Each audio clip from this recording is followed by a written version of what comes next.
Ok, estamos aqui com o professor Miguel Viveiros, de Físico-Química, para ter uma pequena conversa sobre o assunto, este assunto que nós discutimos no nosso blog. Gostaríamos de perguntar ao professor Miguel Viveiros, então, qual é a sua, tendo em conta os seus conhecimentos científicos, físico-químicos, e depois também a sua visão pessoal sobre o assunto, qual é a sua visão da origem do universo, da gênese, e o que é que pensa sobre o assunto? Bem, o assunto da gênese do universo tem sido abordado nos diferentes níveis de ensino, em particular no 10º ano, no âmbito da Química. Volta mais tarde a ser abordado de um outro ponto de vista na Física 12º ano, e aquilo de que se faz referência, e porque são conteúdos programáticos.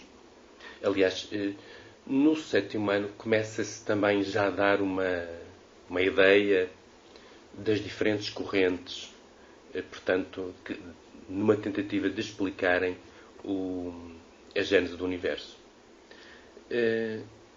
Portanto, essas teorias, essas correntes, começam muito cedo com a teoria geocêntrica de Ptolomeu, portanto, que considera que a Terra é o centro do universo, e mais tarde surge Ptolomeu Copérnico e uma plejade de cientistas na altura que começavam a defender o modelo heliocêntrico. E este modelo foi completamente rejeitado pela Igreja, não é? Portanto, só muitos séculos depois é que se verificou que, de facto, Nicolau Copérnico estava corretíssimo. E, portanto, houve ali uma série de séculos em que a ciência parou completamente por uma leitura, digamos, errada, por uma posição errada por parte da Igreja. Portanto, há aqui uma dicotomia. Havia uma dicotomia que hoje não se verifica, do meu ponto de vista, entre a Igreja e a ciência. E, portanto, hoje defende-se muito bem essa situação. Não sei se vocês leram, por exemplo, o Anjos e Demónios, assim como a Fórmula de Deus, que deixa exatamente esta visão. A Igreja e a ciência não podem ser incompatíveis. Não podem e não são incompatíveis. Ambos se complementam com visões completamente diferentes. Eu juntava esta filosofia. É muito importante. Quando se pretende estudar estas dicotomias, é muito importante que a filosofia esteja nesta mistura.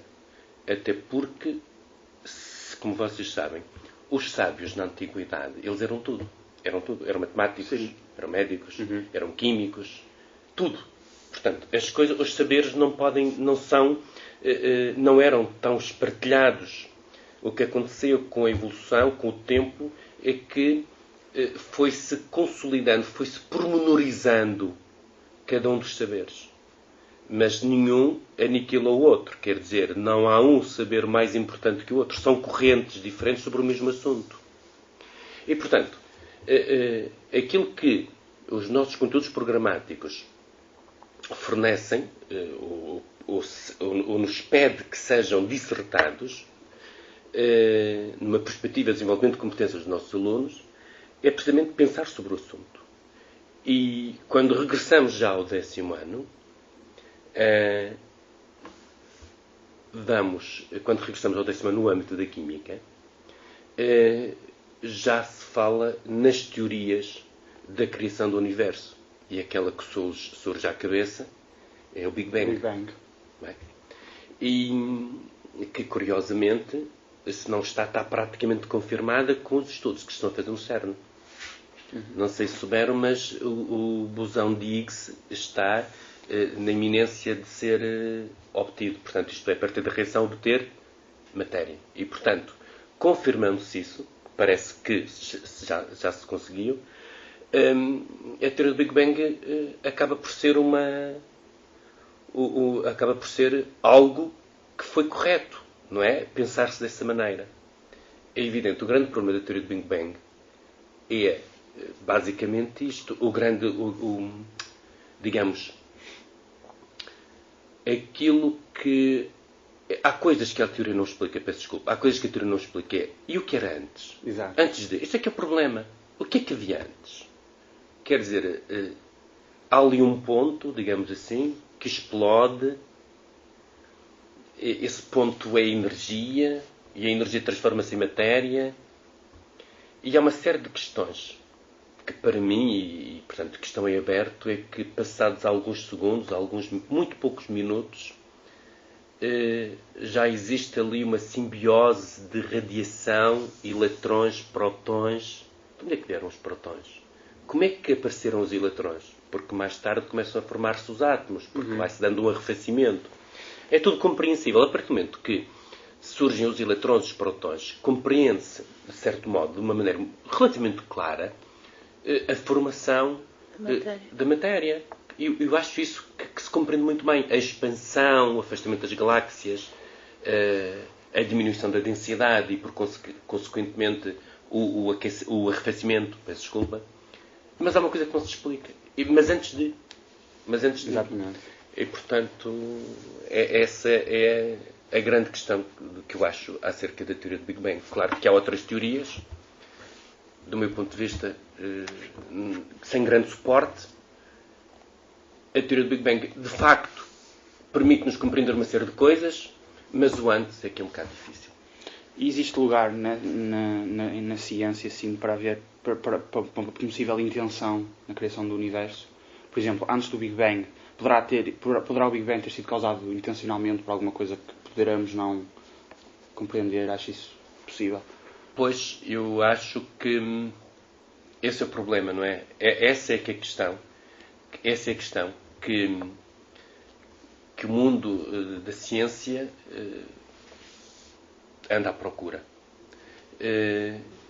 Eu refiro que, por exemplo, a Fórmula de Deus, do José Rodrigues dos Santos, é, antes de mais, é mais importante saber questionar do que propriamente dar respostas.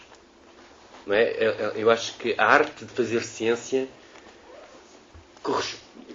assenta mais na arte de saber perguntar do que dar respostas. E isso é uma questão. É evidente que uma pessoa que seja religiosa pensará de uma forma, uma pessoa que se vira um pouco mais para a ciência pensará de outra forma, mas as coisas cruzam-se. Eu acho que aquilo que eu dizia no início são leituras diferentes sobre o mesmo assunto. E essa é a minha questão, essa é também a minha grande dúvida. E, portanto, que me faz pensar, por vezes, como é que tudo aconteceu. Eu tinha um professor, eu lembro-me perfeitamente, estava no 11º ano, tinha um professor de Biologia que dava muito pouco de Biologia, mas dava-nos muitas aulas reflexivas, portanto, nos punha a pensar no assunto. E eu lembro-me perfeitamente, quando ele dava os sistemas respiratórios, pronto. Tudo, no nosso organismo, tudo funciona em simbiose. Quer dizer, havendo uma falha num órgão, enfim, nós já sabemos o que é que vai acontecer. E ele dizia-nos, depois de explicar as coisas, rematava sempre assim. Isto não é por acaso. É obra do Criador. Eu na altura, não percebi muito bem o que é que ele pretendia dizer com isto. Ele também era uma pessoa extremamente religiosa. Muito religiosa. E, portanto, fazia sempre a ligação entre a ciência, deixando ali um ponto de, enfim, exclamação, uma interrogação, que, do ponto de vista dele, aquilo não poderia ser por acaso. Visto esta distância, eu acho que havia um certo condicionamento ao pensamento dos alunos. Eu acho que isso nunca deve acontecer. Isso por um lado. Por outro lado, obrigava-nos a pensar um pouco nisso. O que é que aquilo quer dizer? E no fundo, aquilo era uma observação à busca do saber. Ponham-nos a nós à busca do saber. Isso fica-me na memória. E essa questão ainda hoje digo aos meus alunos, e falo nisto nas aulas. Quer dizer, se as coisas estão assim tão perfeitas, como é que é possível? É obra do acaso? Existe algo superior que, de facto... Mas o que é esse algo superior? Onde é que se formou? no fundo, como é que tudo começou, não é? Essa é que é a grande questão, do meu ponto de vista. Exatamente. Isso foi uma das hipóteses que nós pusemos lá no... Olha, gostaríamos de agradecer imenso pelo tempo despendido. Nada. E Já agora deixem-vos dizer uma coisa. Vai haver uma atividade na Faculdade de Ciências da Universidade de Porto, que é promovida pelo CERN. O CERN, como sabem, é o Centro de Física das Partículas, que fica situada na Suíça. E vai haver uma atividade em março. É a videoconferência. É um dia 26 de março, em que os alunos são solicitados. É muito engraçado. Já estive lá com alguns alunos. Os alunos são solicitados a assistirem a palestras, a receber informação nesta área da física das partículas. E na parte da tarde há conversas com os cientistas do CERN, em videoconferência. É muito interessante. Os alunos, muitos alunos de muitas partes do norte de Portugal juntam-se ali. Para além da convivência, é uma aprendizagem muito importante. Porque, no fundo, é a física das partículas, é uma parte daquilo que eu dizia há bocadinho. Os cientistas cada vez são mais específicos, trabalham em áreas mais de pormenor. E era bom se vocês pudessem, lá ir, já que vocês estão a trabalhar este tema. E era bom que se pudessem se inscrever. Nós vamos tentar lá ir. É isso, façam isso, não é? E pronto, quer dizer, estas coisas são assim. O que é importante é que se pense nelas. Mais importante do que dar respostas é questionar. Está bem? muito obrigado. Obrigada. Nada, boa sorte.